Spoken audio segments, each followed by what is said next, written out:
Back. Thank you for letting me go first. Wonderful, thank you. So this has been a really interesting hearing, I think, for so many of us. I know when I deployed Operation Iraqi Freedom in 2003, not many of my soldiers had cell phones. You know, all we could do was say, hey, after waiting in line for an hour to get to the one landline that we had, and your 5-minute phone call with your family, just don't tell them where you are. You know, things have changed significantly from that point in time 22 years ago. So I do see where this is an issue. I think many of you have described quite well the threats that exist out there and why that data can be so useful to our adversaries. So just understanding that what we think of as seemingly harmless information can really be leveraged not only against us, but potential units, et cetera. Just the figure, and maybe one of you had said this, but over 85% of our service members use connected devices that collect geolocation data, creating an exploitable surface. So our adversaries are mapping that. We need to understand that. We need to communicate that. So you've already described how these services are using the open source data points to target. You have talked, Mr. Sherman, you had talked about just banning the sale of that data. Is there anything else that the Department of Defense can specifically do to reduce the operational value of the information to our adversaries, and really to any one of you? Dr. Kirschbaum. Yeah, so the example you gave, Senator, was really perfect, because that's a classic OPSEC, Operation Security example. And when you look at the way the department treats these things, as we have over the last 10, 15 years, they're usually the group that gets it soonest. The other security disciplines that are part of the defense security enterprise, force protection, counterintelligence, the data protection group, mission assurance, they're not as fast to come along. The good news is they're part of that security enterprise, and they're all headed by undersecretaries of defense, the right ones, the intelligence security, policy, the joint chiefs.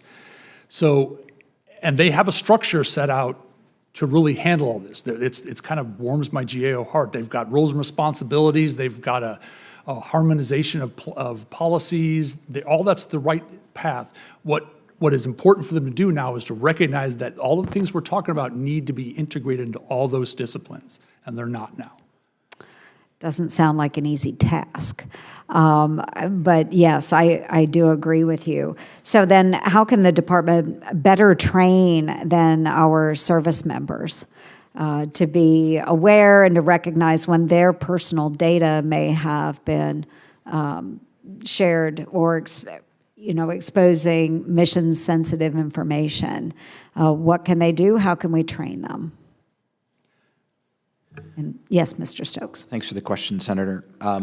UTS training, or training about your digital signature, is imperative for every soldier, every sailor, every airman, because it's not just the person is the tip of the spear.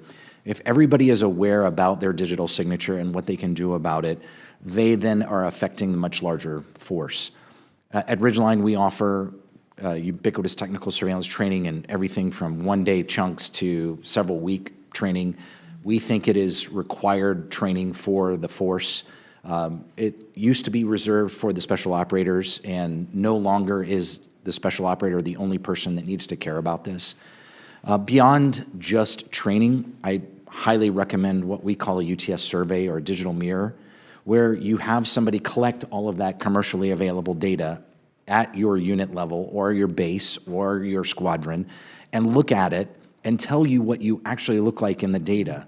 From there, you can make more informed decisions and potentially alter your digital signature going forward. Mm-hmm. Really good. Mr. Doyle. Yeah, if I may build on that. Thank you, Senator.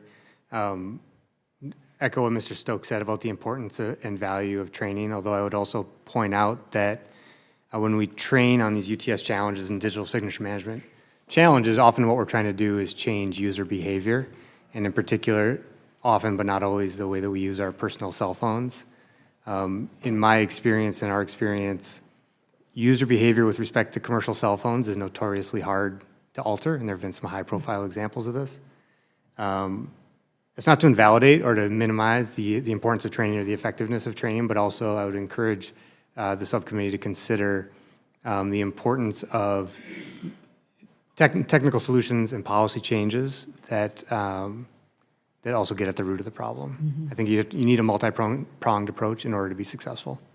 Yes, thank you. Any other thoughts on that? Yes, Mr. Sherman. I'd only underscore that last point, right? I agree with everything my fellow witnesses said. As we've also said, national security operators are always going to have a higher burden than the average American in this area, but we can reduce it significantly with broader privacy and security control. So while that certainly is not, only in DoD's hands, I think some of the protections we've talked about, from data brokers to connected cars, would do a lot. Okay, thank you very much. I appreciate it, and I will yield back my